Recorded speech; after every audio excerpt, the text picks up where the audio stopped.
নমস্কার দর্শক বন্ধুরা, রে স্পোর্টসের পর্দায় আপনাদের সকলকে স্বাগত জানাই। এই মুহূর্তে আমরা দাঁড়িয়ে রয়েছি যুবভারতী ক্রীড়াঙ্গনে। আমার সঙ্গে রয়েছে আমার সহকর্মী সায়ন। যুবভারতী ক্রীড়াঙ্গনে ডুরান্ট কাপের সেমিফাইনালে স্পোর্টিং দিল্লিকে টাই ব্রেকারে 5-3 গোলে হারিয়ে ফাইনালে জায়গা করে নিল লাল হলুদ ব্রিগেড। তবে ফাইনালে পৌঁছালেও ইস্টবেঙ্গল দলের মধ্যে বেশ কিছু চিন্তার জট রয়ে গেল। যদিও ফাইনালে প্রতিপক্ষ নর্থ ইস্ট নাকি মোহনবাগান তা নিয়ে এখনও আরও 24 ঘন্টা ইস্টবেঙ্গলকে অপেক্ষা করতে হবে। যদিও সেসব নিয়ে ইস্টবেঙ্গল শিবির একেবারেই চিন্তিত নয়, কারণ তারা চাইছে ফাইনালে পৌঁছে গেছে যেহেতু এবার ট্রফিটাকে তুলে নেওয়া, এবং আন্তোনিও লোপেজ হাবাসের লক্ষ্য সেটাই। আজকে স্পোর্টিং দিল্লির বিরুদ্ধে ইস্টবেঙ্গল শুরু থেকেই আক্রমণাত্মক ফুটবল খেললো, কিন্তু ভুল ত্রুটি থেকে গেল। দিল্লি পেনাল্টি পেল, তারা সেই গোলটা কনভার্ট করতে পারলো না। 90 মিনিটে ম্যাচের ফলাফল 0-0। সেখান থেকেই টাই ব্রেকারে গড়ালো ম্যাচ এবং নায়ক হয়ে উঠলেন প্রভসুখান সিং গিল। ম্যাচে একটি পেনাল্টি বাঁচালেন, টাই ব্রেকার একটি পেনাল্টি বাঁচালেন, এবং বলা যায় যে গিলের হাতে ভর করেই ফাইনালে পৌঁছালো লাল হলুদ ব্রিগেড। আজকের ম্যাচের 5 পয়েন্ট কি আলোচনা করব আমরা। শায়ন, প্রথমেই তোমার কাছে আমি যে বিষয়টা উত্থাপন করব, আজকের ম্যাচে গোটা 90 মিনিট যদি আমরা বলি, টাই ব্রেকারের পার্টটাকে যদি বাদ দিই, কোথাও যেন মনে হলো পিভি বিষ্ণুকে আন্তোনিও লোপেজ হাবাস মিস করছেন। কারণ এখনও পর্যন্ত ইস্টবেঙ্গলের স্ট্রাইকার এফিয়ং তিনি উপস্থিত হননি। তার অভাবটা তো প্রকট হচ্ছেই। চোটের জন্য পিভি বিষ্ণু আজকে দলে ছিলেন না। জেসিন টিকেকে নামানো হয়েছিল, শুরু থেকে বেশ কিছু সহজ সুযোগ নষ্ট করলেন। পরে যখন ডেভিড নামলেন, সেই একই খাতায় তিনি নাম লেখালেন, তিনিও সুযোগ নষ্ট করলেন।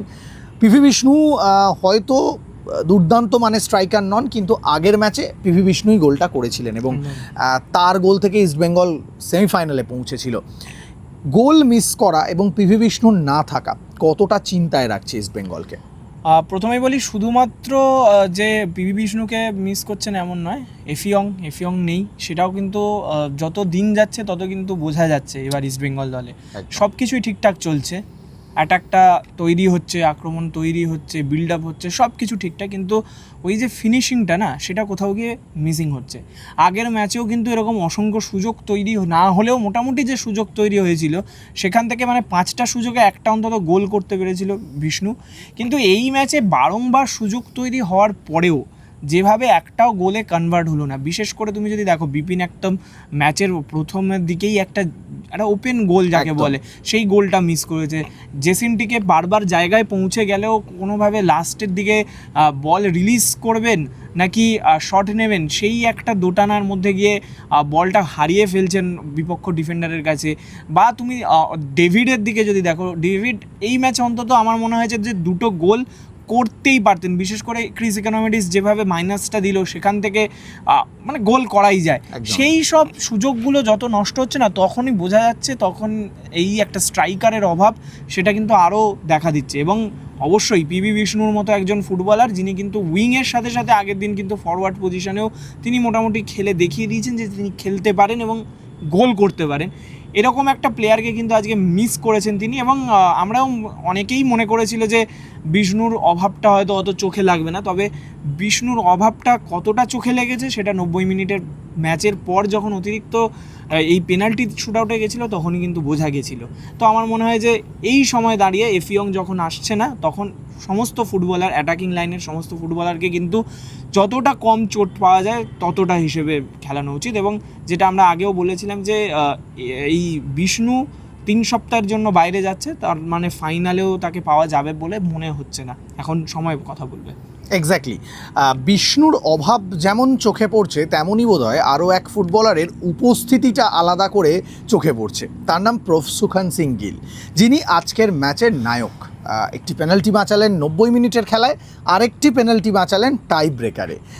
প্রভসুখান সিং গিলকে অনেক কোচই হয়তো এই টাই ব্রেকারের সময় গোলের নিচে ভরসা করতে পারতেন না। আজকে সেই প্রভসুখান সিং গিলের হাতে ভর করে ইস্টবেঙ্গল ডুরান্ট কাপের ফাইনালে পৌঁছালো। একেবারে কনফিডেন্টলি পেনাল্টিটা বাঁচালেন, এবং ম্যাচের মধ্যেও যখন গুইনহো পেনাল্টিটা নিতে গিয়েছিলেন, তখনও বলা যেতে পারে একদম কনফিডেন্টলি নিজের শরীর ছুঁড়ে দিলেন এবং বলটাকে বাঁচিয়ে দিলেন। ওই গোলটা হয়ে গেলে ইস্টবেঙ্গল কিন্তু ম্যাচটা জিততে পারতো কি না সেটা নিয়ে একটা প্রশ্নচিহ্ন থাকবে। তবে ইস্টবেঙ্গল ম্যাচ জিতে গেছে এবং সেই ম্যাচ জেতার নায়ক প্রভসুখান সিং গিল। কি বলবে? দেখো আজকে দিল্লি যে খুব আক্রমণাত্মক ফুটবল খেলেছে এমন নয়, তবে হ্যাঁ প্রথম দিকে কিন্তু তারাও চেষ্টা করছিল গোল তুলে নেওয়ার, এবং তারা কিন্তু বেশ ভালো আক্রমণও তৈরি করেছিল। অবশ্যই সেগুলো গোলে কনভার্ট হতে পারেনি, বিশেষ করে যেভাবে পেনাল্টিটা সেভ করলো প্রভসুখান সিং গিল, প্রশংসা করতেই হবে। এবং আমি আর ম্যাচের কথা বলবো না, একদম কাট টু টাই ব্রেকারে সেখানে গিয়ে যদি তুমি দেখো 1 বছর আগেই সাবস্টিটিউট করা হয়েছিল। হ্যাঁ, এবং সেখানে কিন্তু মানে সেখানেও সারা ম্যাচ ভালো খেলার পরে পেনাল্টি শুট আউটে চান্স পায়নি। আজকে কিন্তু তিনি প্রমাণ করে দিলেন যে শুধু ম্যাচ নয়, পেনাল্টি শুট আউটেও কীভাবে খেলতে হয়, বিশেষ করে যেভাবে মাইন্ড গেমগুলো খেললো। একেবারে প্লেয়ারকে ডিস্ট্র্যাক্ট করা, ফার্স্টে হলুদ কার্ড দেখলো, যখন ইয়েলো কার্ডটা দেখে নিয়েছে তারপরে কিভাবে চালাকি করে রেফারির চোখের নিচ থেকে ফাউল বাঁচিয়ে বা এই কার্ড বাঁচিয়ে প্লেয়ারদের ডিস্ট্র্যাক্ট করা যায়, সেই সব কিছু তিনি করলেন। এবং শুধু করলেন না, তার ফলটা কি হতে পারে, একটা পেনাল্টি সেভ, সেটা কিন্তু তিনি করে দেখিয়ে দিয়েছেন। তো আমার মনে হয় যে ফুটবলটা যে শুধুমাত্র মানে শারীরিক একটা কসরত বা শারীরিক গেম নয়, মাইন্ড গেম কতটা ইম্পর্টেন্ট সেটা আজকে প্রভসুখান সিং গিল বুঝিয়ে দিয়েছেন। এবং তবে শুধু মাইন্ড গেম নয়, মোহনবাগানের বিরুদ্ধে যেই সেভটা করেছিল কলকাতার ডার্বিতে আইএসএলের, জেমি ম্যাকলারেনের সেই শটটা সেভ করেছিল, তারপর থেকে প্রভসুখান সিং গিলের সাথে কোনো খারাপ কিছু হচ্ছে না। এক্স্যাক্টলি, অভিজ্ঞতা যে কথা বলে সেটা কিন্তু আজকের ম্যাচে প্রভসুখান সিং গিল আরও একবার প্রমাণ করলেন। তবে এই অভিজ্ঞতার ভারে শুধুমাত্র যে প্রভসুখান সিং গিল একমাত্র লাভবান হচ্ছেন তা নন, আরও একজন ফুটবলার রয়েছেন, তার নাম মোহাম্মদ রশিদ, ইস্টবেঙ্গলের গত মরশুমে আইএসএল জয়ের নায়ক। আর সেই মোহাম্মদ রশিদ আজকে যখন শেষ পেনাল্টিটা নিতে যাচ্ছেন, তখন তার উপর একটা সমূহ চাপ, গোল করতে পারলে ম্যাচ জিতে যাবে, আর গোল করতে না পারলে ম্যাচ গড়াবে, আরও বেশি দূর গড়াবে, এরম একটা জায়গায় ঠান্ডা মাথায় গোল করলেন। আর মোহাম্মদ রশিদ আজকে ম্যাচের মধ্যে নির্ধারিত সময়ে যে কটা শট নিয়েছেন, সব কটা বোধহয় ক্রসবারে অথবা পোস্টে লেগে ফিরে এসেছে। এই রকম একটা ম্যাচে টাইপ ব্রেকারে পেনাল্টিতে গোল করাটা কিন্তু খুব চাপের, কারণ একজন ফুটবলারের ওপর প্রবল চাপ থাকে। তো মোহাম্মদ রশিদের পারফরমেন্স, আর আরও একজনের নাম যাকে নিয়ে আমরা আগের ইস্টবেঙ্গল ম্যাচের 5 পয়েন্টসগুলোতেও বলেছি, ডানি রামিরেস। গত দুটো ম্যাচে সেভাবে যেন জ্বলে উঠতে দেখা যাচ্ছিল না। আজকে একটা টাচ আমার এখনও মনে পড়ছে, তখন আমি আর তুমি প্রেস রুমে পাশাপাশি বসেছিলাম, 3টে ফুটবলারকে যেভাবে বক্সের মধ্যে নাচালেন, এবং হয়তো সেখান থেকে কোনো ফলপ্রসূ আক্রমণ তৈরি হয়নি, গোল হয়নি, কিন্তু ওই টাচটা বোধহয় দেখিয়ে দিল বা বুঝিয়ে দিল যে ডানি রামিরেস কী জিনিস। একদম, রামিরেস রশিদ জুটি বোধহয় ফাইনালের আগে ইস্টবেঙ্গলে আবার জ্বলে উঠল। সুবিধা কতটা? মোহাম্মদ রশিদের প্রথমেই বলে রাখি, রশিদের মাথায় তো একটা চাপ ছিল, এই পেনাল্টি মিস করার যে খেসারত তিনি তো এখনও দিয়ে যাচ্ছেন, একটার পর একটা জিতিয়ে যাচ্ছেন। আইএসএল জিতিয়ে দিলেন, এএফসি চ্যাম্পিয়ন্স লিগ 2-তে জায়গা করে দিলেন, আজকেও সেই খেসারতটা মিটিয়ে দিলেন। পেনাল্টি শুট আউটে সুপার কাপ হারতে হয়েছিল রশিদের মিসে, আজকে ডুরান্ড কাপের ফাইনালে তুলে দিয়েছেন। তো আমার মনে হয় পেনাল্টি শুট আউট আর রশিদ, এই সম্পর্কটা এবার যতদিন যাবে ততদিন আরও ভালো হতে থাকবে। হারতে থাকা ইস্টবেঙ্গলের জন্য আমার মনে হয় মোহাম্মদ রশিদ আছে। আমি একটা কপি করেছিলাম এটা নিয়ে, যে হারতে থাকা ইস্টবেঙ্গলের কাছে বা পিছিয়ে পড়া ইস্টবেঙ্গলের কাছে একটা মোহাম্মদ রশিদ আছে। আজকেও সেরকমই, তবে শুধুমাত্র পিছিয়ে থাকা ইস্টবেঙ্গল নয়, মোহাম্মদ রশিদ এবং ডানি রামিরেস জুটিটা কিন্তু যত দিন যাচ্ছে তত ভালো হচ্ছে। আজকে বিশেষ করে দুটো ম্যাচে এত অফ কালার ছিল ডানি রামিরেস, সেখান থেকে আজকে যেভাবে তিনি প্রত্যাবর্তন বলা যেতেই পারে, অবশ্যই গোল এলো না, কিন্তু তারপরেও তিনি যেভাবে মাঝমাঠে খেলাটা দেখালেন, তিনি যে প্রপার নাম্বার 10 এবং তিনি যে রিপ্লেসমেন্ট হিসেবে এসছেন, যার আবার বলতে হবে সেই মিগুয়েল ফিগুয়েরার কথা, সেই মিগুয়েলের জায়গায় যে তিনি রিপ্লেসমেন্ট হিসেবে এসছে, আমিই বলেছিলাম যে যত দিন যাবে তত বোঝা যাবে ডানি রামিরেস কতটা জ্বলে উঠতে পারে। ডানি রামিরেস কিন্তু আবার অনেকটা ঝলক তার দেখিয়ে দিল, কেন যে স্প্যানিশ মিডফিল্ডাররা ওয়ার্ল্ড ক্লাস হয় সেটা কিন্তু তিনি যত দিন যাবে তত প্রমাণ করতে থাকবেন। এবং আজকের পারফরমেন্স নিয়ে যেটা তুমি বললে যে ওই একটা মুমেন্ট বলে শুধু নয়, ডানি রামিরেস কিন্তু মোটামুটি একটা ম্যাচ, মানে আগের ম্যাচটা বাদ দিয়ে এএফসির ম্যাচেও দেখেছি, এই ম্যাচেও দেখেছি, বল বাড়াতে তার কোনো অসুবিধা নেই, এবং এটাই ওনার সবথেকে বড় প্লাস পয়েন্ট। বল খুব বেশি হোল্ড করে না, যে ভালো পজিশনে আছে তাকে বল বাড়িয়ে দেয়, এবং সে বলটা শ্যুট করে গোল করবে নাকি অন্য কাউকে বাড়িয়ে অ্যাসিস্ট করবে, এই পার্সোনাল মাইলস্টোনের খিদেটা নেই, এবং সেটাই কিন্তু ডানি রামিরেসকে বিশ্বমানের ফুটবল বানানো। এক্স্যাক্টলি ডানি রামিরেজ এবং মোহাম্মদ রশিদ এই জুটিটা জ্বলে ওঠা ইস্টবেঙ্গলের জন্য খুব প্রয়োজন, এবং পরের ম্যাচটা যেহেতু ফাইনাল হতে পারে ডার্বি, তাহলে অবশ্যই হাবাসের জন্য এই জুটিটাকে খুব মানে জ্বলে ওঠাটা প্রয়োজন এবং তার জন্য খুব গুরুত্বপূর্ণ, দলের জন্য খুব গুরুত্বপূর্ণ। একদিকে যখন রশিদ আর রামিরেজের জুটি জ্বলে উঠছে, তখন ইস্টবেঙ্গল শিবিরে কিন্তু কিছু চিন্তাও থেকে যাচ্ছে। একদম শুরুতে যেমন গোল মিসের কথা বললাম, তেমনই আরও একটা ছোট্ট বিষয় যেটা আমার মাথায় ঘুরপাক খাচ্ছে। ইস্টবেঙ্গল আগের ম্যাচ পর্যন্ত যে প্রতিপক্ষগুলোর বিরুদ্ধে খেলেছে, সেখানে ইস্টবেঙ্গলের ডিফেন্স খুব বেশি টেস্টেড হয়নি। আজকে কিন্তু ইস্টবেঙ্গল রক্ষণটা বেশ কয়েকবার পরীক্ষার মুখে পড়লো, এবং পরীক্ষার মুখে যখনই পড়লো তখনই কিন্তু ডিফেন্স মাঝে মধ্যে কোল্যাপস করতে শুরু করলো। এই নিয়ে দ্বিতীয়বার সন্দীপ মান্ডি পেনাল্টি গিফট করলেন অপোনেন্টকে, এর আগে এফসির ম্যাচে দেখেছি, আজকেও দেখলাম। এবং কখনো কখনো কিন্তু থ্রু বল কাউন্টার অ্যাটাকের সময় যখন আনোয়ার আলী ডিফেন্সের ঠিক লাইনে নেই, যখন হয়তো সন্দীপ মান্ডি জায়গায় নেই, তখন জয়গুপ্ত বা লালচুংডুঙ্গা যখন পরবর্তীতে এলেন, তারা ভুল করে বসলেন। এবং এই যে একটা আক্রমণাত্মক দলের বিরুদ্ধে, যদিও স্পোর্টিং দিল্লি আজকে তেমন কিছু করে উঠতে পারলো না, কিন্তু এই যে একটা আক্রমণাত্মক দলের বিরুদ্ধে ভুল করে বসা, একটু নড়বড়ে লাগা, ফাইনালের আগে একটু কি চিন্তায় থাকবে? সন্দীপ মান্ডির কথাটা তুমি যেটা বললে সেটা নিয়ে আর কিছু বলার নেই। টানা নয়, দ্বিতীয় ম্যাচে তার পেনাল্টি গিফট করা। তবে আমি যেই ফুটবলারটাকে নিয়ে কথা বলবো, কিছুটা শুনতে খারাপ লাগলে জয়গুপ্তা এতটা খারাপ খেলছে, আমি মানে তুমি একটা জায়গায় মনে হচ্ছে বল ক্লিয়ার করতে গিয়ে ফলস পা চালাচ্ছে, একদম বল পায়ের নিচ দিয়ে বেরিয়ে যাচ্ছে। আমার মনে হয় না এরকম একজন ফুটবলার, একটা নামি দামি ফুটবলার, তার এই রকম মিস হওয়াটাই উচিত। বা জয়গুপ্তা কিন্তু সারা ম্যাচে কিন্তু খুব একটা ভালো খেলেও নি। এটা এএফসির ম্যাচ থেকে আমার লক্ষ্য পড়েছে যে তার দলের প্রত্যেকটা প্লেয়ারের সাথে কমিউনিকেশনের কোথাও গিয়ে একটা বড়সড় অভাব রয়েছে, এবং সেটা মাঠে আরও পরিষ্কার হয়। আজকেও কিন্তু সেরকমই দেখা গেল, জয়গুপ্তা কিন্তু খুব বাজে খেলছে। তবে তাকে কিন্তু নিজের গেমটা ইমপ্রুভ করতে হবে। সেদিক থেকে দেখতে গেলে লালচুংডুঙ্গা কিন্তু পরবর্তী সময়ে এসে মোটামুটি একটা আক্রমণাত্মক ভালো একটা গেম খেলেছে, যেখানে তারা অ্যাটাক করতে পেরেছে, একটা গোল করার মতো জায়গাতেও চলে গেছিল।